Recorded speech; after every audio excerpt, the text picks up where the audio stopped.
నేను వస్తా ఉంటే నాకు నిజంగా చాలా ఆశ్చర్యం కూడా కలుగుతా ఉంది. టీడీపీ కాంగ్రెస్ ప్రభుత్వాలు కొంతమంది ప్రజలను ఎంత పీక్కొని తిన్నాయో, ఎంత మానసిక బాధకు గురి చేసినాయో, ఎక్కడికి పోయినా ఒక దరఖాస్తు తీసుకొని వస్తా ఉన్నారు. ఏం బాబు ఈడ కూడా ఇద్దరు ముగ్గురు ఇచ్చింది, ఇది కొంచెం చేయి మీకు వస్తుంది. ఏందా సార్, మేము కాంట్రాక్ట్ ఎంప్లాయీస్, మేము రెగ్యులరైజ్ కావాలి. మేము గిరిజన ఆశ్రమ పాఠశాలన్నాం, మాది రెగ్యులరైజ్ కావాలి.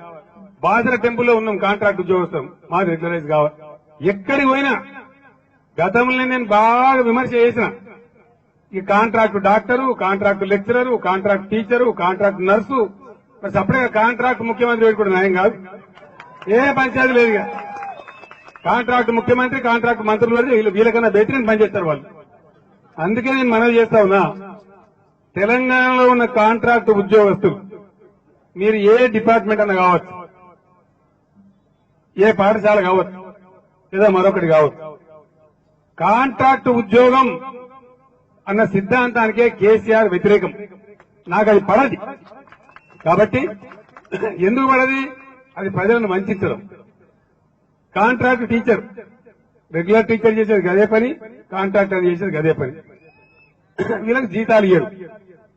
కాంట్రాక్ట్ ఎంప్లాయ్మెంట్ అంటేనే శ్రమ దోపిడీ విధానం, ప్రజలను దోచుకునే విధానం తప్ప మరొకటి కాదు. అందువల్ల తెలంగాణలో కాంట్రాక్ట్ ఎంప్లాయీస్ ఉండరు. మీడియా మిత్రులకు నా మనవి, పోయిన కాలంలో దరఖాస్తులు చదవలేక చస్తాను నేను. వాళ్ళు ఇస్తా ఉన్నారు, కొద్దిగా మీరు క్లియర్ గా రాస్తే స్పష్టంగా చెప్తా ఉన్నాను నేను.